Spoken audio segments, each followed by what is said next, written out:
Hello दोस्तों, कैसे हैं आप लोग। आई थिंक सब अच्छे होंगे। तो चलो लेके चलते हैं। आज हम लेके आए हैं नई नियुक्तियां, न्यू अपॉइंटमेंट 2020। तो लेके चलते हैं बिना टाइम वेस्ट किए। पहला है कि भारतीय थल सेना प्रमुख कौन है। जो भारतीय थल सेना अध्यक्ष हैं आर्मी के, वो कौन है? Army chief. तो आपको पता है आर्मी में भाई बहुत मेहनत से जाते हैं लोग, बहुत मेहनत करते हैं आर्मी में जाने के लिए। तो बड़ी ही इजी ट्रिक से याद करेंगे आज हम। तो देखिए, आपको मुकुंद में एक वर्ड दिख रहा होगा, कूद। भाई जो आर्मी में जाएगा तो कूदेगा, दौड़ भी लगाएगा और कूदेगा, तब जाके आर्मी में भर्ती हो पाएगा ना। तो इसमें हम इससे याद रखेंगे हम कूद। तो हमारा हो जाएगा, जो थल सेना प्रमुख हैं वो कौन जाएंगे? जनरल मनोज मुकुंद नरवणे। और ये कौन से हैं? ये 28वें। ये बात आप ध्यान रखिए, ये अक्सर एग्जाम में पूछ लिया जाता है। उसके बाद आता है हमारा वायुसेना प्रमुख। तो भाई वायु में जो हमारे जहाज़ होते हैं, जो सेना वाले, वो बहुत तेज़ चलते हैं। एयरफोर्स के जो जहाज़ होते हैं बहुत तेज़ चलते हैं, तो वो बहुत ही कम समय में और काफ़ी दूरी तय कर लेते हैं। तो इससे हम याद रखेंगे भदौरिया, मतलब दूरियाँ, बहुत दूरियाँ तय कर लेते हैं। तो इससे हम याद रखेंगे वायुसेना प्रमुख कौन है? RK सिंह भदौरिया। तो इसे हम रखेंगे। और ये एक बात ध्यान रखना, ये 26वें जो ये वायुसेना प्रमुख बने हैं, ये 26वें बने हैं। तो इसे हम याद रखेंगे, ये अक्सर एग्जाम में पूछे जाते हैं। आप बस सुनते जाइए, आपको अपने आप याद हो जाएगा। जब हम बाद में देखेंगे तो अपने आप याद हो जाएगा आपको, बस आप ध्यान से सुनते रहिए। अब आता है नौसेना प्रमुख। अब नौसेना क्या होता है? जो अब नौसेना को नौसेना आपको याद है, ये पानी से रिलेटेड नेवी होती है जो हमारी समुद्र में होती है। तो इससे हम याद रखेंगे रम। देखिए रम, अब भाई रम को कैसे पीते हैं? रम को पानी मिला के पीते हैं ना। हम वाइन पियेंगे, रम पियेंगे तो कैसे? पानी मिला के पियेंगे ना। तो भाई इससे हम याद रखेंगे कि रम। और वैसे भी आर्मी में तो भाई रम सबको मिलती है, तो इससे हम रखेंगे करम वीर। और भाई वीर तो होते ही हैं, तो रम पी के वीर बन जाते हैं, तो वो कहते हैं नौसेना प्रमुख। तो ये है, और ये हमारे 24वें नौसेना प्रमुख हैं, इससे हम याद रखेंगे। उसके बाद आता है हमारा भारत के प्रथम CDS, जो चीफ डिफेंस स्टाफ हैं, उसके अध्यक्ष हैं, जो कौन बने हैं? तो ये पहले हमारे थल सेना प्रमुख थे, जनरल बिपिन रावत। अब डिफेंस करेंगे, बचाव करेंगे अपना। डिफेंस का मतलब बचाव होता है, तो बचाव करेंगे तो किससे? भाई इनके पास एक पेन है। कोई भी इनसे लड़ने आता है ना, तो इसकी ये पिन चुबो देते हैं, ये उसके पिन चुबो देते हैं एकदम से। तो इससे हम याद रखेंगे कि जनरल बिपिन रावत। अब आपको पता है रात में ये बॉर्डर पे हमारे सिपाही रक्षा करते हैं, डिफेंस करते हैं, बचाव करते हैं। कब करते हैं? रात में करते हैं। और ये क्या लिए होते हैं? पेन। तो इससे हम याद रखेंगे कि जनरल बिपिन रावत फर्स्ट। और ये बहुत ही इंपॉर्टेंट क्वेश्चन बना है, क्योंकि ये फर्स्ट टाइम बने हैं। आपको दिख रहा होगा, ये फर्स्ट टाइम बने हैं, पहले नहीं होते थे, अब हो गए हैं। इससे हम याद रखेंगे। तो हमारे भारत के CDS कौन हो जाएंगे? जनरल बिपिन रावत। उसके बाद आता है हमारा भारत के मुख्य सूचना आयुक्त, CIC। तो सूचना, इससे हम याद रखेंगे सूचना, मुख्य सूचना। अब भाई मुख्य सूचना कोई देगा, इससे हम दो चीज़ें याद रख सकते हैं। तो होता है कि एकदम कोई, जब देश को मुख्य सूचना मिल जाती है, कोई इंपॉर्टेंट जो इन्फॉर्मेशन होती है वो मिल जाती है, तो भाई उसके बाद हल्के हो जाते हैं कि हम चलो हमें कुछ तो मिल गया। इससे हम याद रखेंगे कि जुल्का, खुल के। फिर हम मतलब सूचना कैसे देगा कि भाई तू क्यों डर रहा है, तू खुल के सूचना दे हमें, तू खुल के सूचना, तेरा कोई कुछ नहीं कर पाएगा। तो इससे हम याद रखेंगे विमल जुल्का, मतलब खुल के दे सूचना तू। तो याद रखेंगे, बस आप सुनते जाइए ध्यान से। जब आपके सामने क्वेश्चन होगा, ऑप्शन होगा, तो अपने आप टिक लगाएंगे, बिल्कुल करेक्ट। उसके बाद आता है हमारा नीति आयोग के अध्यक्ष। अभी वैसे आपको पता होगा, नीति आयोग के अध्यक्ष होते हैं हमारे जो देश के प्रधानमंत्री होते हैं, वही होते हैं नीति आयोग के अध्यक्ष। और फिलहाल कौन है? नरेंद्र मोदी। और ये कौन से हैं? ये चीज़ें याद रखो, कौन से? ये 15वें हैं। तो हम ये याद रखेंगे। तो नीति आयोग के अध्यक्ष कौन से होते हैं? प्रधानमंत्री होता है, जो भारत का प्रधानमंत्री होता है वही होता है नीति आयोग का अध्यक्ष। तो हम यही याद रखेंगे। तो चलते हैं फिर। और इसमें एक और चीज़ आप याद रखोगे कि जो नीति आयोग है ना, तो उसमें उसकी फुल फॉर्म अक्सर पूछ ली जाती है एग्जाम्स में, नीति आयोग की। तो इसकी फुल फॉर्म होती है national institution for transforming India. National institution for transforming India, ये नीति आयोग की फुल फॉर्म होती है। और जो हमारे अभी जो नीति आयोग के जो अध्यक्ष हैं वो तो हमारे यही होते हैं प्रधानमंत्री, लेकिन जो उपाध्यक्ष हैं वो हैं राजीव कुमार। ये बात आप यहाँ रखोगे। और जो इसके सीईओ हैं वो है अमिताभ कांत। ये अक्सर पूछ लेता है, जो सीईओ होते हैं वो अक्सर पूछ ले आते हैं कि नीति आयोग के सीईओ कौन है, तो ये है अमिताभ कांत। और इसमें पहले इसका नाम योजना आयोग था, जो कि 1 जनवरी 2015 को बदलकर नीति आयोग रख दिया गया। और योजना आयोग की स्थापना 15 मार्च 1950 को हुई थी। ये अक्सर पूछ लिया जाता है, कब हुई थी? 15 मार्च 1950 को। ये आप ध्यान रखेंगे, 15 मार्च 1950 को, 1950 को। तब हमारे प्रधानमंत्री कौन थे? तो हमारे प्रधानमंत्री थे पंडित जवाहरलाल नेहरू। उन्होंने की थी योजना आयोग। लेकिन इसका जो 2015 में 1 जनवरी 2015 को इसका नाम बदलकर नीति आयोग रख दिया गया। तो इतनी बात आप ध्यान रखोगे। चलो आगे चलते हैं। फिर वर्तमान में नियंत्रक एवं महालेखा परीक्षक कैग, जिसे हम कैग बोलते हैं, वो कौन है? तो नियंत्रक। अब इसे याद रखें, नियंत्रक। नियंत्रक क्या मतलब? नियंत्रण करना, किसी को कंट्रोल। कंट्रोल भैया, इसमें हम याद रखते हैं कंट्रोल। जैसे आपको पता है कि जो बॉडी पार्ट्स होते हैं, जो किसके, जो बाइक होती है, कार होती है, उसमें ग्रीस लगाया जाता है। ग्रीस आप जानते हो, जिससे मतलब वो ढीले होते हैं, तो वो उसे कंट्रोल करते हो। एक और है कि नियंत्रण। भाई हमारे मामा जी है ना, मामा, मुर्मू से याद रखेंगे मामा। जो हमारे मामा वो हम पे बहुत कंट्रोल रखते हैं, हमें कहीं जाने ही नहीं देते। तो इसे हम याद रखेंगे मुर्मू। मुर्मू से याद रखेंगे हम मामा। तो इसको जाएंगे। वर्तमान में जो हमारे नियंत्रक एवं महालेखा परीक्षक हैं कैग, वो हैं गिरीश चंद्र मुर्मू। और ये इससे पहले ये जम्मू कश्मीर के लेफ्टिनेंट गवर्नर हुआ करते थे, जो फर्स्ट थे ये। उसके बाद अब ये कैग बन चुके हैं। तो हमारे कैग कौन है? गिरीश चंद्र मुर्मू। उसके बाद आते हैं हमारे वर्तमान में रेलवे बोर्ड के अध्यक्ष कौन है? अब भाई रेलवे बोर्ड, ये वेरी इंपॉर्टेंट है। जो अगर आप ग्रुप डी की तैयारी कर रहे हो या रेलवे की तैयारी कर रहे हो, तो इसके लिए बहुत इंपॉर्टेंट ये क्वेश्चन पूछा जा सकता है। तो विनोद, अब से हम देखो याद रखेंगे, क्योंकि ये नाम बिल्कुल सिंपल है, तो इसमें हम ट्रिक ज़्यादा लगाएंगे भी नहीं, क्योंकि ये बहुत इंपॉर्टेंट है, तो हमें याद रखना पड़ेगा वैसे ही। तो रेलवे बोर्ड। अब भाई ट्रेन आ रही है, ट्रेन आ रही है, और एक बंदा है वो गड्ढा खोद रहा है। अब तो भाई देखो, नोद, ठीक है, विनोद और खोद। एक बंदा है वो गड्ढा खोद रहा है, तो बोला है भाई गड्ढा मत खोद, ट्रेन आ रही है। तो खोद से हो जाएगा हमारा विनोद। इतना याद रखेंगे, वैसे हमें याद हो जाएगा, ये सिंपल है बहुत। तो ये तो पेपर में पूछा जाता है, तो इसे तो हम याद रखेंगे वैसे, फिर भी आप याद रखेंगे। आता है सेबी। और सेबी की फुल फॉर्म होती है, ये सेबी की फुल फॉर्म अक्सर एग्जाम में पूछी जाती है। इसे आप याद रखेंगे, security and exchange board of India. क्या है? Security and exchange board of India. ये आप इसे इम्पोर्टेंट कर लीजिए, ये एग्ज़ाम में पक्का पूछा जाएगा।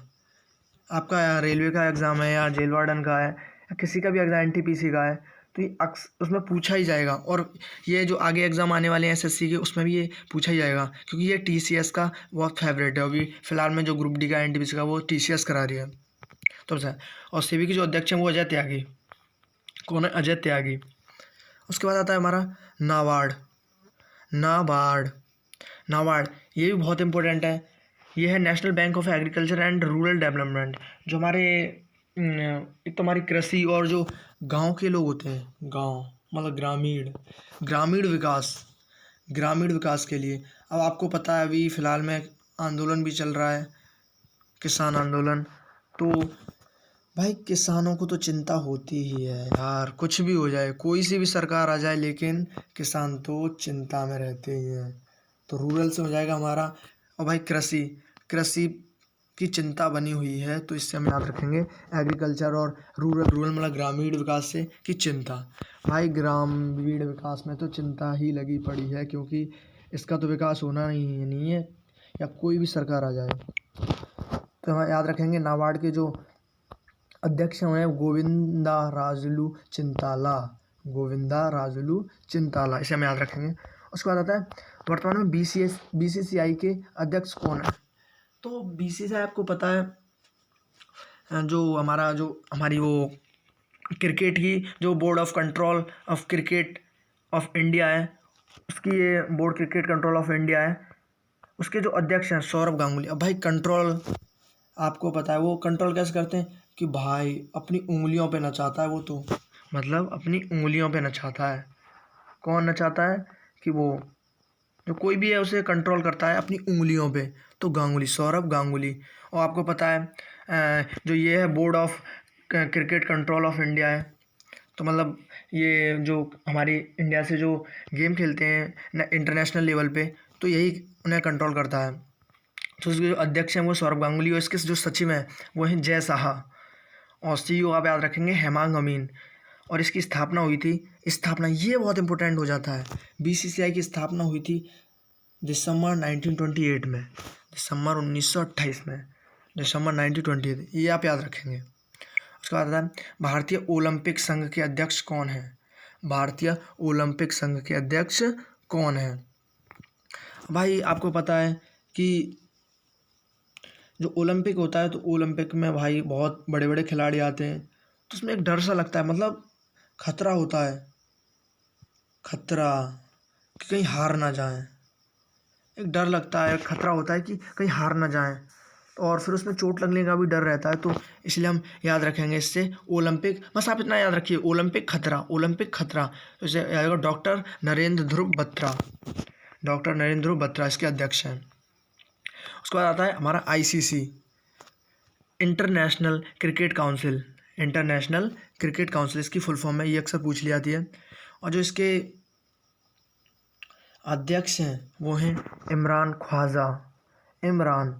अब इसे आप सिंपल सा है यार, इसे तो याद रखना ही पड़ेगा आपको क्योंकि ये तो बहुत इंपॉर्टेंट है, तो इसे आप ऐसे भी याद रख सकते हैं। और फिर एक और चीज़ है इमरान, इमरान मतलब मैं रान, मतलब रान से रानी या राजा रान, मैं रानी हूँ इसकी।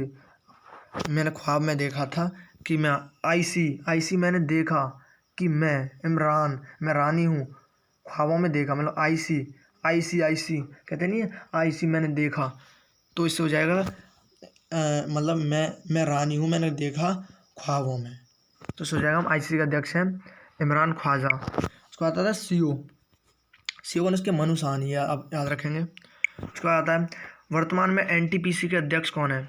अब एनटीपीसी इसकी फुल फॉर्म पूछ ली जाती है, national thermal power corporation, national thermal power corporation. तो इसके कौन है, इसके हैं गुरदीप सिंह। अब गुरदीप भाई पावर होगी तभी तो, जैसे कहते नहीं है कि उसने अपने घर का नाम रोशन कर दिया, तो मतलब अपने घर का दीपक है, दीप। तो भाई जब पावर होगी तभी तो दीपक जला पाओगे भाई, दीप बन पाओगे आप, जब आपके अंदर शक्ति होगी तभी तो आप दीप बन पाओगे, दीपक। ऐसे ही थोड़ी ना बन जाओगे कि मेहनत करो ना ऐसे ही बन जाओ, तो ऐसे तो नहीं बनोगे। तो नेशनल थर्मल पावर कॉरपोरेशन के जो अध्यक्ष हैं वो कौन है, गुरदीप सिंह। उसके बाद आता है हमारा डीआरडीओ, जो डीआरडीओ है। अब डीआरडीओ आपको पता होगा जो हमारा डिफेंस रिसर्च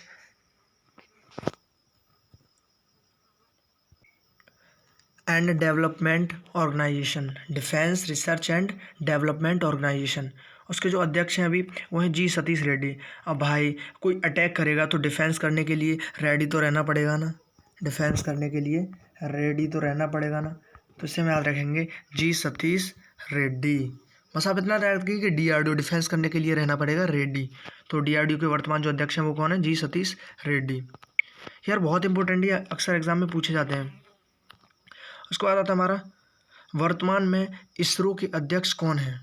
वर्तमान में इसरो आपको पता है इंडियन स्पेस रिसर्च ऑर्गेनाइजेशन, तो इसे हम याद रखेंगे के शिवान। ये वैसे सिंपल है बहुत, अभी जो चर्चा में रहे हैं के शिवान, तो इससे आप लोगों को पता भी होगा कि जो चंद्रयान 2 लॉन्च किया था तो उसके लिए बहुत चर्चा में रहे थे के शिवान।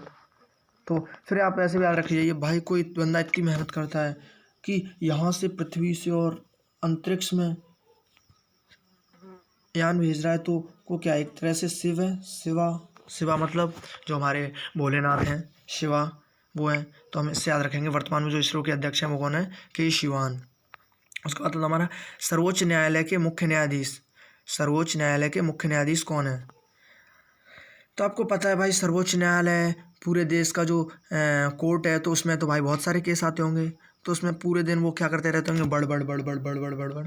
तो पूरे दिन क्या करते होंगे, बड़बड़ बड़बड़ करते रहते होंगे। तो हम इससे बड़बड़ से याद रखेंगे शरद अरविंद बोबड़े, बोबड़े।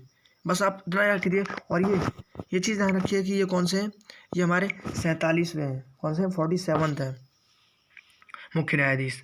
तो इससे हम रखेंगे शरद अरविंद बोबड़े। और जो टोटल हमारी जो संख्या है उसकी, वो आई थिंक 34 है, जिसमें से 33 अन्य हैं और एक हमारे जो चीफ जस्टिस हैं वो हैं शरद अरविंद बोबड़े, और ये 47वें हैं। उसके बाद हमारा वर्तमान में भारत के वित्त मंत्री कौन है भाई। वित्त मंत्री का काम आपको पता है, ये पैसे से, धन से होता है, और बजट सारा यही करते हैं। तो भाई धन कैसा होता है, निर्मल। धन के बिना कुछ नहीं है, धन के बिना भी कुछ नहीं है, और धन भी सब कुछ नहीं है, समझ रहे आप। यानी पैसा भी सब कुछ नहीं है और पैसे के बिना भी कुछ नहीं है। तो सावध रखेंगे, निर्मल, बहुत निर्मल है भाई धन। बस आप इतना याद रखिए। आपको अपने आप जब एग्जाम में आप बैठोगे, आपको वित्त मंत्री, वित्त, तो आपको याद रहेगा कि वित्त का मतलब है बजट। बजट कौन, अब भाई बजट तो निर्मल है। और फिर सीता, तो यार निर्मला सीतारमण। वर्तमान में भारत के वित्त मंत्री कौन है, निर्मला सीतारमण। उसके बाद आता हमारा वर्तमान में भारत के महान्यायवादी अटॉर्नी जनरल ऑफ इंडिया। कौन होते हैं, अटॉर्नी जनरल ऑफ इंडिया। तो कौन है ये, के वेणुगोपाल। अब भाई महान्यायवादी, भाई न्याय करेंगे, महान मतलब बड़ा न्याय करेंगे। तो भाई कह के ही तो करेंगे, बार बार कहेंगे। तो कह के तो इससे हमें कह के कौन करेंगे, गोपाल। अब भाई भगवान है, गोपाल एक भगवान ही तो हैं हमारे कृष्ण भगवान।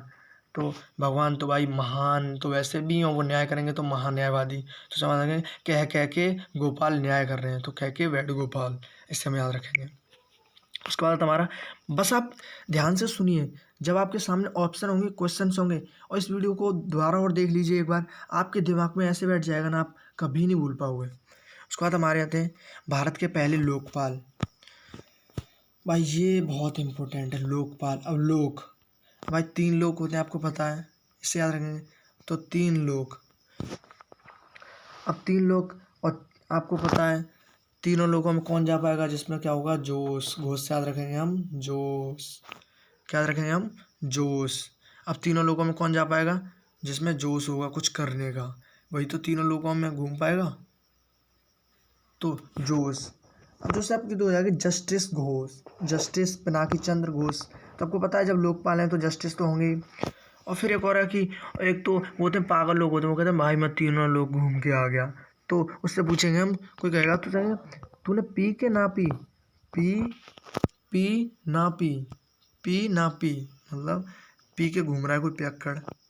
तो उससे पूछ रहे पी ना पी, कि तू तीनों लोगों की उसमें वैसे ही जोश में घूम रहा है, तीनों लोगों की यात्रा कराया। तो हमें याद रखेंगे, इससे हम दोनों चीज़ों से याद रखते हैं। तो बस हमें याद करना है, हमें और किसी चीज़ से मतलब नहीं है हम क्या पढ़ रहे हैं, लेकिन बस हमें याद करने से मतलब है कि हमारे लोकपाल कौन है, जस्टिस पिनाकी चंद्र घोष। तो हम इतना याद रखेंगे बस।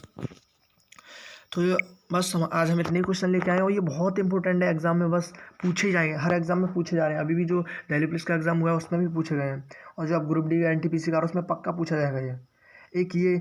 और एक जो हमारे CDS है वो बहुत इंपॉर्टेंट है, क्योंकि फर्स्ट टाइम बने हैं। उसके बाद अब आज का क्वेश्चन, हमारा जो क्वेश्चन है इसका आंसर आपको कमेंट बॉक्स में लिखना है कि प्रधानमंत्री बनने के लिए न्यूनतम आयु कितनी होनी चाहिए। भाई क्वेश्चन बहुत बार रिपीट हो चुका है, हम इसे हल्के में लेके छोड़ देते हैं कि यार इससे क्या, लेकिन ये अक्सर एग्ज़ाम में आता है, और ऑप्शंस भी ऐसे होते हैं ना कि आप कंफ्यूज हो जाओगे। तो इसका आंसर आप कमेंट बॉक्स में देना। और तो फिर मिलते हैं अगले वीडियो में। Thanks for watching. तो थैंक यू यार, आई थिंक आप अच्छे से पढ़ो, और जो कमेंट बॉक्स में जो चीज़ आप लिखते हो ना वो आप कभी नहीं भूलते, तो इसीलिए कमेंट बॉक्स में ज़रूर लिखना। तो चलते हैं। और भाई अगर चैनल को सब्सक्राइब नहीं किया तो प्लीज़ यार कर दो। हम आपके लिए ऐसे ही ईजी ट्रिक लाएंगे, सबसे यूनिक ट्रिक पूरे यूट्यूब पे, सबसे यूनिक ट्रिक लेके आएंगे आपके लिए। और बेल आइकन दबा दीजिए, जैसे आपके नई वीडियो आए तो उसका आप जल्दी से जल्दी आ जाए। और अभी प्लीज़ आपको जो एग्ज़ाम का टाइम होता है ना, उस पर ऐसी ही चीज़ें याद करने का टाइम होता है कि मतलब इम्पोर्टेंट कितनी जल्दी याद हो सके। आप रट तो पाओगे नहीं अभी एग्ज़ाम के टाइम पे, क्योंकि प्रेशर बनता है। इसीलिए तो बस ट्रिक से याद कीजिए। तो चलते हैं। Thank you.